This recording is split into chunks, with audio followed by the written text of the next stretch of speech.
Está no ar. Let's Talk Podcast, uma iniciativa da NTT Data Brasil que une negócios e inovação. Primeiro, veio a pandemia. Quando tudo parecia caminhar para a normalidade, veio a invasão russa à Ucrânia. E a guerra complicou o funcionamento da rede de suprimentos global ao atingir quase todos os setores da economia, com grande destaque para o setor industrial. Neste episódio, 3 feras da NTT Data conversam sobre o Supply Chain Digital, destacando as formas de atuação da NTT Data no apoio aos seus clientes em diferentes estágios de transformação digital no Brasil. Luiz Henrique Alves, Senior Consulting da NTT Data Brasil, Guilherme Cutter Bapstetoni, Consulting na NTT Data Brasil e André Petrillo Riello, Consulting na NTT Data Brasil, nos ajudam a compreender os desafios para manter essa cadeia de suprimentos em operação. Bom, bem-vindos pessoal para mais um Let's Talk. Hoje aqui vamos falar um pouco sobre digitalização e transformação digital dentro da cadeia de suprimentos. E hoje a gente trouxe um time aqui bem mais especializado dentro desses temas, do setor de Operations e Digital Strategy. Eu sou o Luiz, vou estar conduzindo aqui nosso podcast e temos nossos 2 convidados. Olá, eu sou o Guilherme, eu sou consultante da área de Operations. Olá pessoal, eu sou o André e assim como o Guilherme eu também sou um consultante da área de Operations. Legal, galera. Bom, começando a gente precisa se contextualizar um pouco sobre o que é digitalização de operações, né? Então, hoje a gente tem sentido que tem tido uma evolução muito grande, né? Principalmente dos últimos anos, as empresas têm se transformado e evoluído dentro dos seus modelos operacionais. E como que a gente conhece como DOM, né? O Digital Operating Model dentro da NTT, pode auxiliar nesse processo de transformação? Aí, Gui, se você puder explicar um pouquinho do que é DOM e como que ele pode fazer essa transformação? Claro. Então, DOM é um modelo de negócio usado para criar e reformular uma operação digital, evoluindo o modelo operacional que já existe da empresa para um patamar digitalizado, de forma estruturada, flexível e alinhada com as estratégias da organização. E assim a gente consegue direcionar e aplicar ferramentas digitais que consigam impulsionar a transformação digital eficiente. E para a gente conseguir fazer isso, primeiro a gente precisa fazer uma avaliação de maturidade digital que permite com que a gente identifique novos métodos e ferramentas que vão poder acelerar os processos organizacionais dentro de uma empresa. DOM ele pode ser aplicado em toda a organização ou somente em um departamento, ou até mesmo em um processo específico, porque ela é uma metodologia adaptável ao objetivo do projeto como um todo. O que eu queria citar também é que o sucesso da transformação digital do DOM está estruturado em 4 pilares. Esses 4 pilares é o foco no cliente, modelo operacional, pessoas e tecnologia. No foco do cliente, a gente tenta entregar produtos personalizados para cada cliente, de ter uma previsibilidade maior, para a gente poder tomar uma decisão rápida e ser preventivo na necessidade dos clientes. Já no modelo operacional, a gente estabelece processos bem definidos, sem duplicidade de atividades. Tomar decisões em base de dados e automatizar processos. No pilar de pessoa, a gente aplica o Workforce Optimization, que ele pode ser usado tanto pelos chefes, tanto pelos colaboradores, que faz com que agilize o tempo de trabalho e consegue até enxergar novas habilidades dentro da equipe. Também modernizar a cultura organizacional e elevar o engajamento da equipe. E o pilar de tecnologia, que é estruturar sistemas mais modernos, eficientes, garantir a conectividade, flexibilidade e ter uma escalabilidade. Deu para entender? Deu sim, perfeito, legal.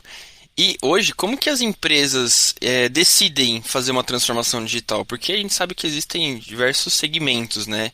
Existem diferença entre esses segmentos de empresas para o quanto elas investem, quanto que elas buscam essa evolução de digitalização? Bom, existem gatilhos internos e externos que fazem com que empresas queiram investir na digitalização. Os gatilhos externos são mudança de liderança e de estratégia, chegou uma pessoa nova e ela vê essa necessidade, descentralização do negócio, redução de custos e também gatilhos externos, como evolução tecnológica, mudança no perfil do consumidor e regulamentações. A gente pode ver que na maioria das ações de digitalização, as empresas elas buscam soluções mais pontuais para cada gatilho e podem apresentar dificuldades na integração entre todos os projetos. E aí a gente cai na segunda parte da pergunta que você fez, Tom. A falta de uma solução integrada geral no cenário nacional leva a uma diferença, corta os setores em dois. De um lado, a gente tem empresas que ditam novas regras e tendências de mercado. Essas são as empresas que viram que existe uma necessidade de fazer uma digitalização global. E essas empresas normalmente são de tecnologia, varejo e financeiras. E do outro lado, a gente tem empresas que não fizeram uma estratégia global. E aí elas acabam tendo maior risco de fracasso. É necessário também pensar que a empresa ela precisa se estruturar a longo prazo, focando na tecnologia, focando no modelo operacional, porque tudo muda, tudo pode mudar muito rápido e a partir do momento que a mudança acontece, ela não pode parar, ela tem que estar sempre em evolução. Eu imagino que a indústria, né, é uma das principais áreas que tem dificuldades para a evolução digital, né? A gente vê com base, conhecendo um pouco das nossas indústrias, né? E dentro de uma das principais áreas da indústria, a gente viu aí na crise da pandemia, que evidenciou bastante a importância de supply chain. E para quem não conhece muito desse setor, André, poderia explicar um pouco mais o que exatamente engloba o supply? Claro, então o supply chain, que seria o termo assim, a letra A seria a cadeia de suprimento, ele vai se referir aos processos e os diversos caminhos por quais passam o produto, ou seja, desde a retirada da matéria-prima até a entrega ao consumidor final.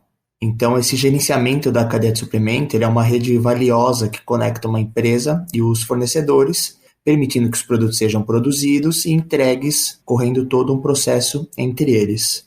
O importante dessa cadeia de suprimentos, do supply chain, é que atualmente os objetivos e as prioridades operacionais estão passando de uma abordagem orientada só para o custo, para uma abordagem orientada também para a demanda e o valor. Ou seja, eles querem manter o alto nível de serviço, que cada vez vem sendo mais exigido pelos clientes. E dentro desse supply chain, desses processos, a gente tem como se fosse uma sequência que começa com a compra ou abastecimento, né, que serve da matéria-prima para a produção. A gente passa para a distribuição e a logística, passando pela gestão de inventário, que vai melhorar a eficiência do inventário e acelerar a resposta, indo para a transformação, que é um processo que vai ser produzido a matéria final a partir da matéria-prima que foi adquirida pela empresa, seguido pela embalagem, que vai acomodar os produtos e manter eles protegidos, considerando as particularidades, a garantia, dependendo da matéria que está sendo transportada, indo para o planejamento depois disso, que vai ser o gerenciamento desse fluxo de mercadoria, os dados e as finanças do produto, a aquisição da matéria-prima lá no começo, até o custo para a entrega final, a entrega ao consumidor. E, por fim, a gente vai ter a venda e a distribuição aos clientes, né? Que vai ser o nosso processo de finalização da compra, e aí englobando toda a logística que é necessária para a gente chegar no produto. Então, essa seria um pouco do nosso processo de supply chain.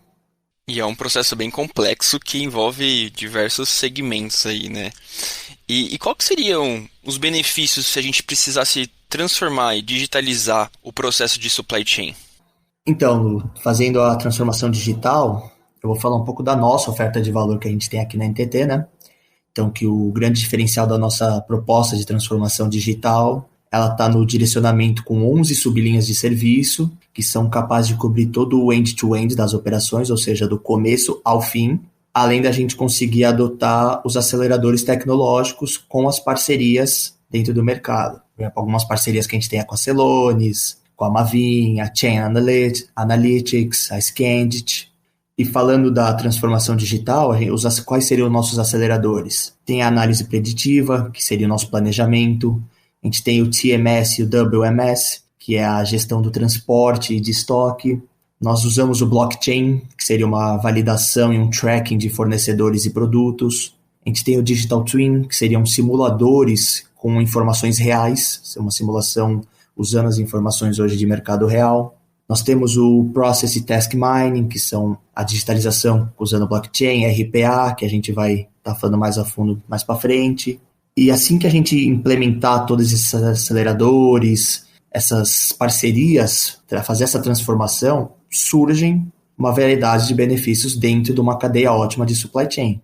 Então a gente pode listar alguns, como uma melhor eficiência operacional, que vai representar nossa capacidade de fornecer serviços ou produtos com uma máxima economia, então aquele nosso famoso gastar menos, reduzir os custos, mas manter a nossa qualidade, sabe? Otimizar pessoas, ter um produto final melhor, tendo uma redução de custos. A gente vai ter a profissionalização da produção, que vai ajudar na imagem da empresa, tanto para o cliente quanto para os fornecedores. É um gerenciamento correto que garante as entregas no prazo, uma qualidade de entrega, uma alocação correta.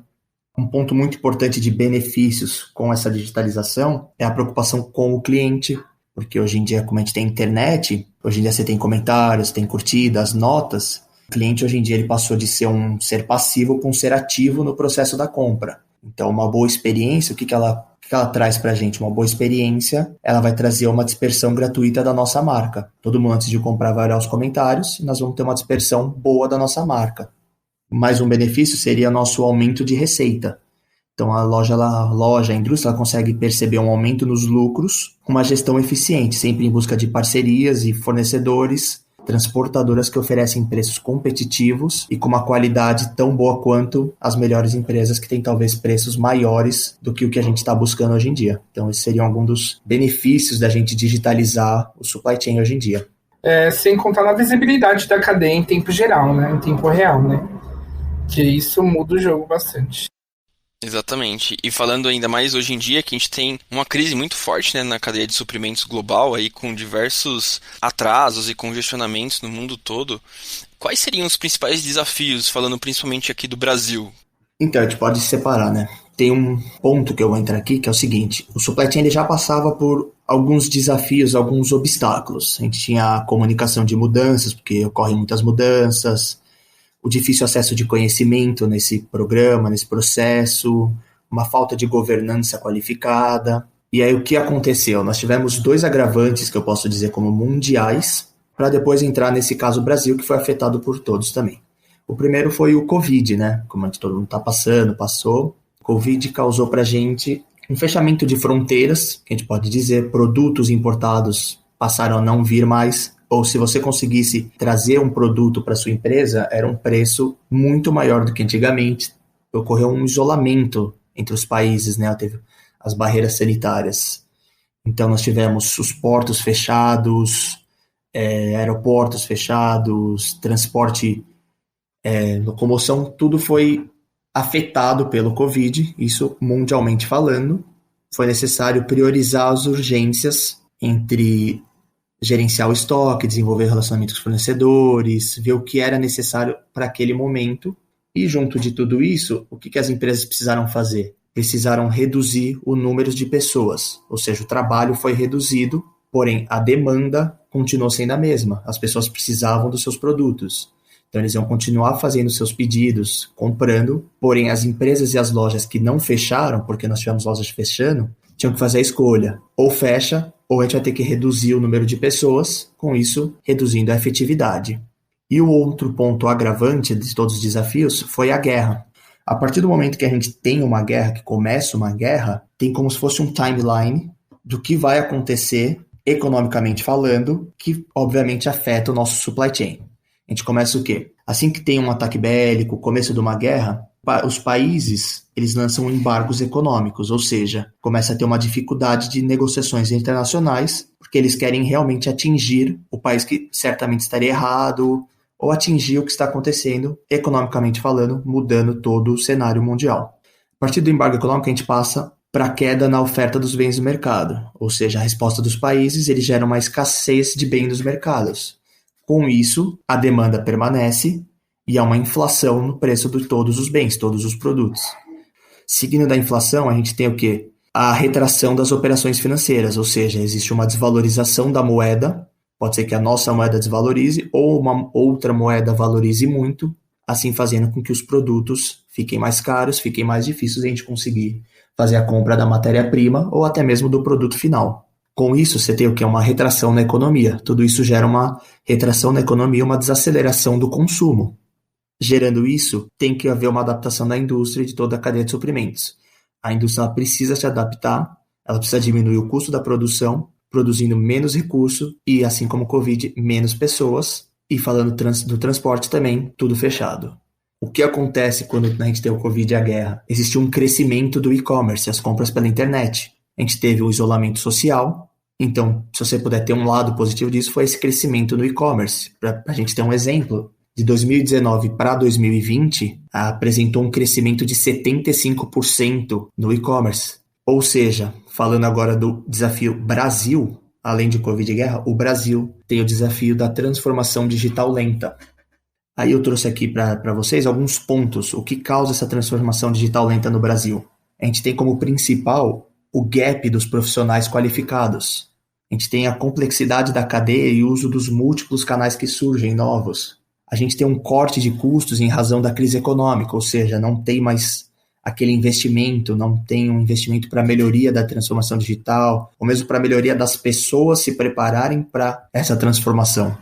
Seguindo por esse próximo ponto, a falta de otimização de processos. No Brasil, a gente infelizmente vê uma cultura de baixa produtividade. A gente tem um difícil acesso a dados precisos. E por último, a gente tem uma ausência de planejamento. Pode ser tanto como essa ausência por causa de uma cultura nossa ou por causa da falta de investimento devido à crise econômica. O que eu vejo como os 5 maiores desafios do futuro da cadeia de suprimento? Primeiro, desenvolver um plano consistente de longo prazo. Com a Covid, com a guerra, os planos mudam. Então, como é que a gente vai fazer um plano de longo prazo se está tudo mudando muito rápido? Então, esse é um desafio para a gente. Melhorar a qualidade e o compliance, melhorar a flexibilidade da cadeia de suprimentos, ter uma otimização dos custos e, por último, lidar com as inovações e as tecnologias disruptivas que acontecem hoje em dia de supply chain. Ligando com o que a gente falou lá em cima, dos gatilhos, os gatilhos que nós tivemos nos últimos 2 anos e meio foram numa quantidade absurda, né? Normalmente a empresa procura o DOM por causa de um gatilho, e aí a gente teve uma mesma empresa tendo que procurar DOM por causa de 4. Isso fez a maturidade não só dos clientes, mas das empresas aumentasse muito, né? Exatamente, esse era um ponto que eu ia comentar aqui. Pelo que a gente viu, DOM seria uma das ferramentas para poder acelerar essa digitalização de supply, né? E como que a gente poderia, aí, Gui, implementar? Como que vocês fazem essa avaliação de qual nível que uma empresa está de maturidade digital, ou o que ela precisaria melhorar dentro do seu processo, né? Do seu modelo operacional, para que ela chegue num padrão aí mais competitivo e mais assertivo dentro desses gaps aí que o André comentou? Primeiro, a gente precisa analisar a maturidade da empresa e fazer uma avaliação do que precisa ser feito para a digitalização dentro dessa empresa. Então, dentro dessa avaliação, a gente pode chegar em 4 pontos, em 4 momentos onde a empresa pode estar em digitalização, que é o Process Solution, que é quando os processos são manuais e a gente não vê tanta tecnologia, a gente vê mais mão na massa mesmo. A gente tem o Business Solution, quando ainda tem processos manuais, mas normalmente ele é auxiliado por sistemas não integrados. A gente tem o Hybrid Operation, onde, como o nome já diz, costuma ser híbrido 50-50. A gente tem metade da operação manual e a outra parte substituída por tarefas automatizadas. E a gente tem a Hyper Automation, onde os processos executados, eles são totalmente por tecnologia. Existem as pessoas ali, mas a maior parte da execução dos processos é por inteligência artificial e algumas outras tecnologias. Aí depois que a gente fez essa avaliação e a gente chegou nesse resultado, pode ser um desses 4, a gente vai para a próxima etapa, que é a gente aplicar dentro do framework de DOM e traçar o plano, que esse framework ele é dividido em 3 macrociclos, né? O primeiro que é o Lean Assessment, que é basicamente a parte da avaliação, e depois da avaliação um plano. A gente consegue ver a qualificação da empresa, das atividades da empresa. A gente consegue avaliar as melhores ferramentas e metodologias, considerando o estado atual da empresa, e a gente consegue fazer uma avaliação, uma validação do modelo que a gente pode usar. O próximo é o Evaluation e Priorization, onde a gente faz uma elaboração da transformação. A gente faz um protótipo dessa transformação, a construção de uma matriz de complexidade das transformações que a gente pode identificar e a construção de um plano de transformação. E aí a gente passa para o Diffusion e Transformation, onde a gente aprofunda dentro desse planejamento de transformação, onde a gente desenvolve o modelo em si, onde a gente faz o deploy e onde a empresa começa a se digitalizar mesmo. E no final, a gente tem que deixar bem claro que a gente tem que pensar que a melhoria ela sempre tem que continuar, porque a partir do momento que um setor ou uma empresa ela digitalizou, ela sempre vai ter que ficar muito esperta com essa digitalização, com as coisas que estão por vir, porque elas precisam atrás de melhorias e se adaptar ao mercado da forma mais rápida possível, por já estarem digitalizadas. Muito bom. E pelo que eu vi aqui, nesse processo, na hora que a gente faz uma avaliação, né, dos processos, a gente acaba encontrando também alguns aceleradores tecnológicos para auxiliar nessa evolução digital, né? Nesse caso, qual que seria os processos mais sugeridos aí para auxiliar? Eu sei que o André já deu uma palhinha um pouco deles, mas qual que seriam os processos que têm mais cogitação de auxiliar o supply chain dentro desse desenvolvimento de otimização dos processos?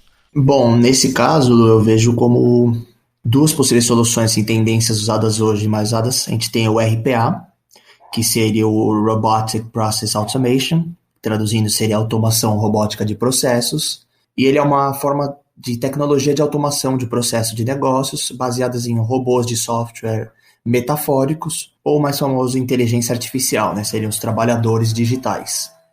Dentro desse RPA, a gente pode encontrar um melhor rastreamento de pedidos, uma incorporação e notificação de fornecedores, um preenchimento automático de formulários. Nós temos também uma automação de processos de gerenciamento de inventário e procurement, uma automação de processamento de pedidos, e nós temos também um melhor atendimento ao cliente. Utilizando esse RPA, surgem alguns benefícios para a gente. Seria um aumento na produtividade, um padrão de qualidade, nós teríamos uma integração com diferentes sistemas, a redução dos custos devido ao menor número de pessoas, ser uma inteligência artificial, ele já calcula uma redução de custos, um controle em tempo real de todas as etapas em que estamos e também ser melhor o compliance da empresa. Esse seria o RPA. Uma outra solução que nós temos é o blockchain, tecnologia digital de manutenção de registros por trás do Bitcoin, por exemplo, que está muito famoso, e até outras redes de criptomoedas, ou seja, é um potencial divisor de águas do mundo financeiro, mas em outra área que é uma grande promessa dentro do gerenciamento da cadeia de suprimentos. Então, assim, para explicar melhor o blockchain, eu posso explicar, por exemplo, como é que ele funciona, dá para um exemplo de todo o processo dele. Então, a gente começaria com o fornecedor, ele vai ter uma entrega de um código com as informações do produto. Com isso, a produção ele encontra as especificações do supplier e cria um QR Code para que haja uma rastreabilidade, para que um rastreamento de onde está o produto, prazo de entrega e tudo mais. Com isso, você pode escolher o supplier, o 3PL. O 3PL hoje seria os operadores logísticos que usam companhias externas para realizar as funções de logísticas, que antigamente eram utilizados dentro da empresa, agora você pega os externos, talvez facilitem na qualidade, numa entrega mais rápida. E a partir do momento que você escolhe esse serviço 3PL, você faz a movimentação do produto e faz a distribuição conforme as especificações. Passando para o revendedor, ele atualiza a base de dados por pedido, chegando até a loja, que vai determinar a estratégia de venda conforme a demanda, o preço, a promoção, a localização.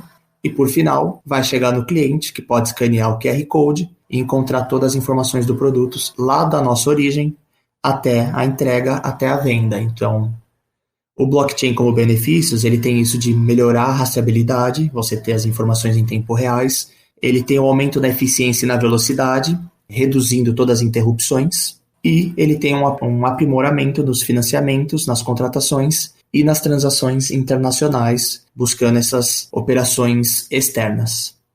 E ele melhora a rastreabilidade não só do cliente final, mas para quem está cuidando de toda a cadeia, né? Isso, ele melhora a rastreabilidade para o cliente e também da empresa, né? Quem começou todo esse processo, ele sabe por todos os passos, todos os locais que está passando esse produto inicial.